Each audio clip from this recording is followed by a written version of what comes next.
इनकी सरने मेरा फैजल सोलंकी। अरे दुनिया में भारत में किससे पूछ लो 300 साल पहले 500 साल पहले दादाजी के दादाजी के दादाजी का नाम रामलाल या शंकरलाल निकलेगा? पूछ लो किसी से भी। कौन है? नहीं तो है सारे। अरे हम अगर चाहते दुनिया के अंदर, अगर हम चाहते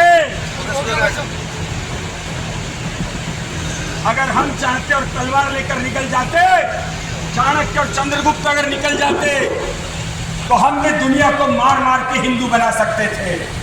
लेकिन हमने कभी ये नहीं सुना कि मार मार के हिंदू बनाया।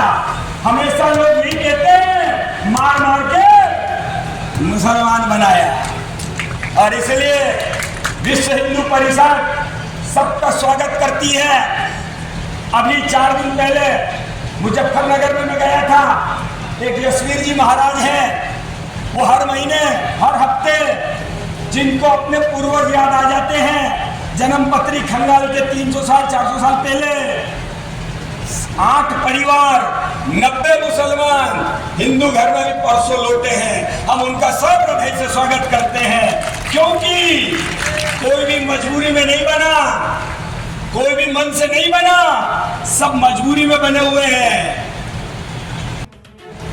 किसी की माँ के बेटे को टांग पकड़कर फेंक दिया ऊपर नीचे, भाला उड़ाया, क्या करेगी माँ?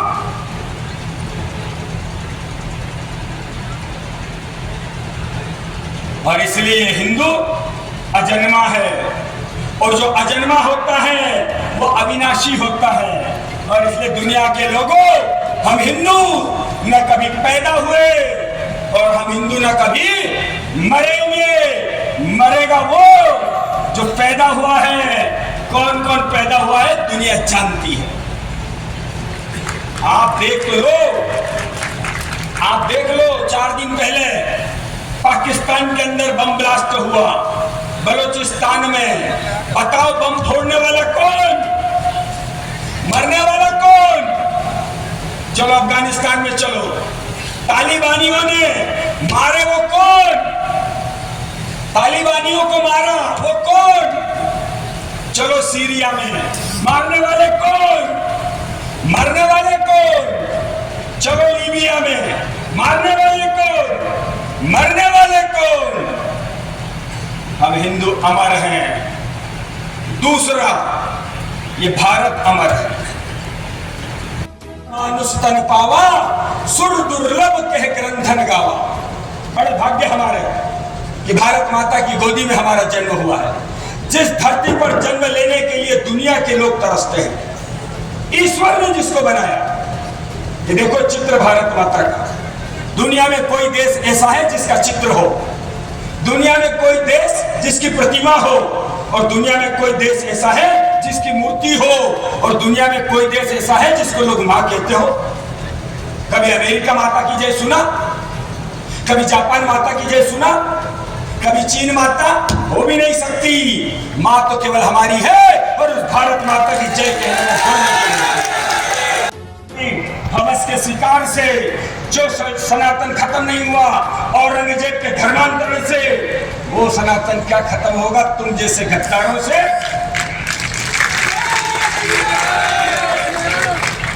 क्या समझ रखा तुमने हिंदू को?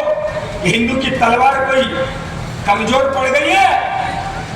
ये न समझो हिंदुस्तान की तलवार सोई है, जिसे सुनकर दहलती थी कभी छाती सिकंदर की, जिसे सुनकर की छुटती थी हाथ से तलवार बाबर की। ये न समझो ये हिंदुस्तान की हुंकार सोई है, ये न समझो हिंदुस्तान की तलवार सोई है।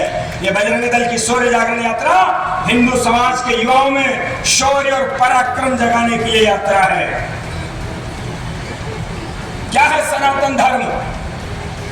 दुनिया के लोगों, अगर तुमको जीना है तो आज नहीं तो कल, और कोई पीढ़ी आएगी जो इस ढांचे को तोड़ेगी और राम जी का मंदिर जरूर बनाएगी। हम सौभाग्यशाली हैं।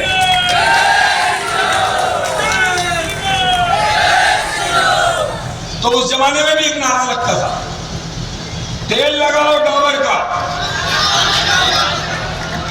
ये पहले नारा लगता था 1990-92 के समय के लोग जानते हैं। ये नई पीढ़ी का नारा बदल गया, ये नारा भी बदल गया। 1312 साल हो गए भारत को इन इस्लामी आतंकवादियों से लड़ते लड़ते, और इस 1312 साल में 20 करोड़ हिंदुओं ने बलिदान दिया है। ये भारत की धरती एक एक इंच जमीन हमारे पूर्वजों ने अपने रक्त से सींची है, तब हम हिंदू जिंदा बचे हुए, तब ये 4 धाम बचे हैं, तब ये 12 ज्योतिर्लिंग बचे हैं, तब ये शक्तिपीठ बचे हैं, तब ये मंदिर बचे हुए हैं। ऐसे ही बचे हैं क्या? आप जाइए चित्तौड़ के किले में, जब भी जाते हैं वहां की माटी अपने माथे पर लगाते हैं।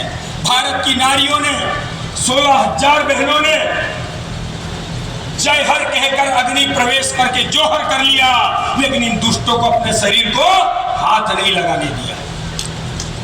और ऐसे कितने बलिदान हुए? 1300 साल में 20 करोड़ हिंदुओं ने बलिदान दिया है। 1857 की जब क्रांति हुई थी, तब भारत का क्षेत्रफल 83 लाख वर्ग किलोमीटर था। आज 1947 के दिन मात्र 90 साल में भारत का क्षेत्रफल जो आज है वो 33 लाख वर्ग किलोमीटर। 90 साल में 50 लाख वर्ग किलोमीटर जमीन भारत की चली गई। और इसलिए नई पीढ़ी का नया नारा है। पुरानी पीढ़ी ने लगाया नारा, तेल लगाओ डाबर का, नाम मिटाओ बाबर का, तो मिटा दिया। अब नई पीढ़ी कह रही है तेल लगाएंगे सरसों का और हिसाब करेंगे बरसों का, याद रखना।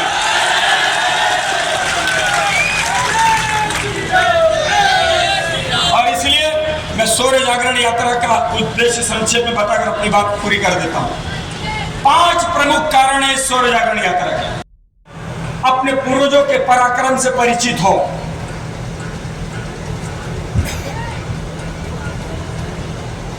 ये न समझो कि ये आजादी हमें यूं ही मिली है। हर कली इस बाग की कुछ खून पीकर ही खिली है। और आज हमारी खुशियों के जो महल खड़े हैं, इन महलों की नींव में कई सुखदेव, कई भगत सिंह, कई राजगुरु ही गड़े। राम मंदिर के लिए जो बलिदान हुए, उन बलिदानियों के प्रति गौरव का भाव जागृत हो।